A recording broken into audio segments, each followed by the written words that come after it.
Bradshaw's was an essential guide during the golden age of rail travel, when glamorous locomotives travelled at world record speed. I'm using a 1930s edition to explore a deceptively modern era of mass consumption. Bravo!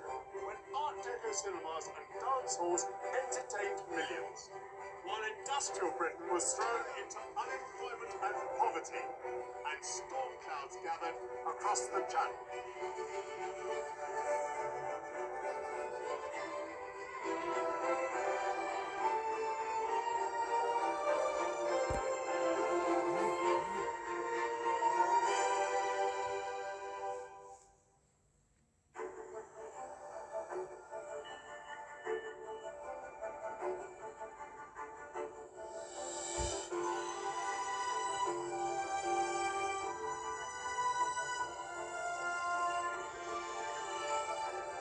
My 1936 Bradshaw's Guide has steered me to Kent, from which the British had supplied the Western Front during the First World War.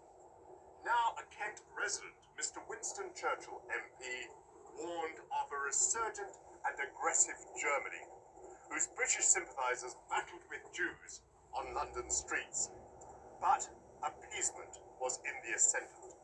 The middle classes had enjoyed a housing boom, and the population was not surprisingly gripped by the fear of aerial bombardment that would leave behind a wasteland.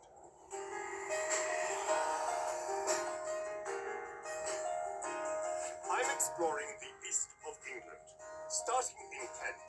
I'll then visit the docklands and suburbs of London before heading to the counties of East Anglia. I'll finish in Lincolnshire.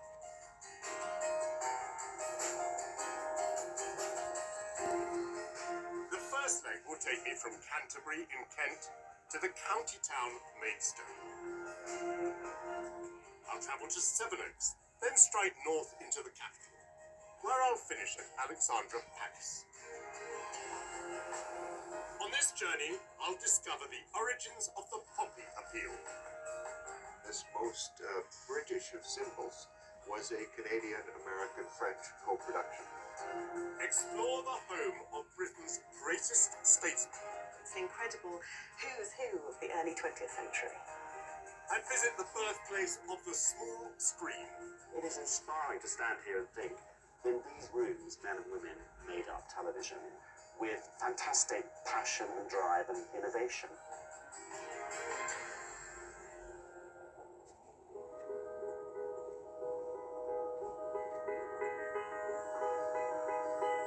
I'm arriving in Canterbury on a high-speed Javelin train.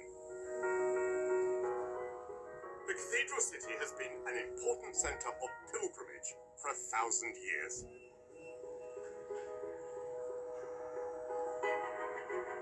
Built by the Normans, today is a UNESCO World Heritage Site and home to the Mother Church of the worldwide Anglican community. Canterbury is described in my Bradshaw's as the cradle of Christianity in England, England's premier cathedral. Thousands of pilgrims have journeyed here ever since the Archbishop Thomas à Becket was murdered in the northern transept in 1172.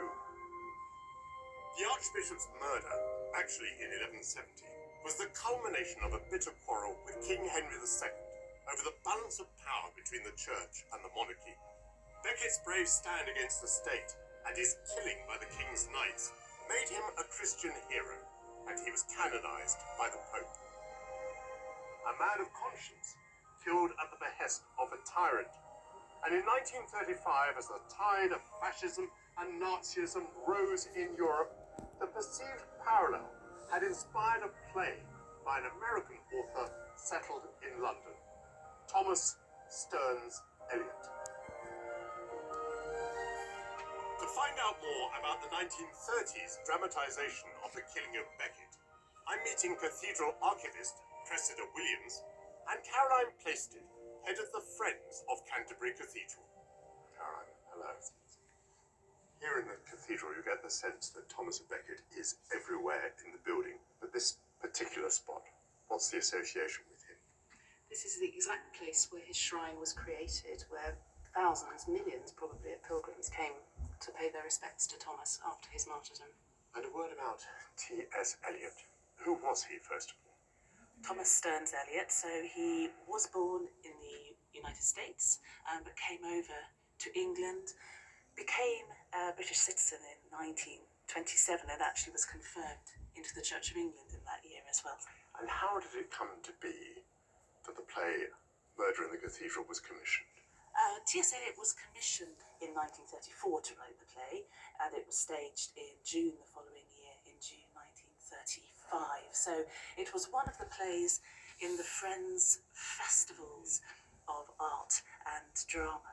What was the thinking behind commissioning plays for performance in the cathedral? Well, it was a great innovation, and that's perhaps surprising for us today to think that performing plays or even music in a cathedral, even secular music in a cathedral, that was an innovation at the time. With T.S. Eliot attending the festival, the production drew huge audiences to the cathedral for its world premiere in June 1935. A cast of professional actors performed alongside amateurs who were residents of Canterbury. And the play may have been to the audience in a somewhat unexpected form. Yes, it's a very interesting play that brings together different traditions. So it harks back to Greek drama, to medieval drama, maybe with a little bit of Shakespeare. It was performed with no interval, so there was a lot of innovation in the play. Can you imagine an audience that was coping with the rise of fascism and Nazism in Europe being confronted with this martyrdom? Yes, it's making some quite bold statements. So T.S. Eliot is exploring the role of the church, the untouchability, if you like, of the church in the context of these developing totalitarian regimes. The play was performed not at the spot where Becket was murdered in the North Transept, but a few metres away in the cathedral's chapter house. There, I'm joining 4 actors from Canterbury to perform an extract from the play. So, is that the original production? It is. So this is the Chapter House, June 1935, with Robert Speight, the actor playing Becket. How did this extraordinary play, in this extraordinary place, go down? How was it reviewed? It was quite clear that people have been very moved by discovering the true story behind the martyrdom. And I understand that, I think, was it something like 20,000 people saw the play in total over the years? In its first decades, yes. Yes, it toured even to the States.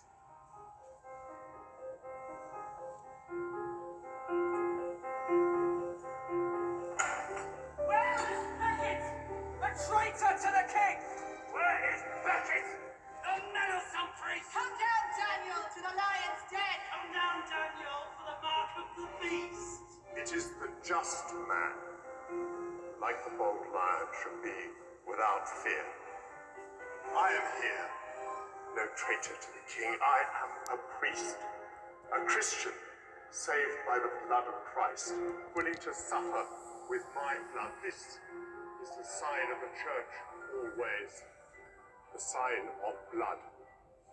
Blood for blood. His blood given for my life. My blood given to pay for his death. Traitor! Traitor! Traitor!